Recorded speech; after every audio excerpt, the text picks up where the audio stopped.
அண்ணே நல்ல நல்ல பழம்லாம் வந்து இறங்கி இருக்கு, எடுத்துக்க. நல்ல நல்ல பழமா வந்திருக்குதா? நல்ல பழமா இருக்கா? நல்லா இருக்கு, எடுத்துக்கிறேன். நல்ல பழம் தானா? ஊசி எதுவும் போடலையே?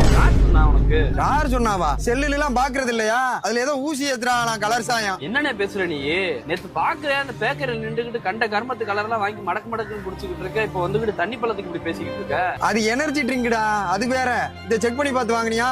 என்ன செக் பண்ணணும்? என்ன செக் பண்ணணுமா? ஏண்டா இதுல என்னமோ வெள்ளை துணியை வச்சு தொடச்சு பார்த்தா ரெட் கலர்ல சாயம் விட்டுதாமே. ஏனே கடவுள் கொடுத்த மூலையில கொஞ்சமாவது யோசிக்கணும்லனே. இந்த சிவப்பு கலர் தண்ணி பழத்தை வெள்ளை துணியை வச்சு தேய்ச்சா சிவப்பு கலர் தானே விட்டுது, அந்த மஞ்சள் கலர் ஆகட்டும். எவனோ ஒருத்தர் எங்கேயோ ஊசி போட்டிருக்கலாம், அதை 19 அள்ளி நீங்க சோசியல் மீடியால போட்டிய.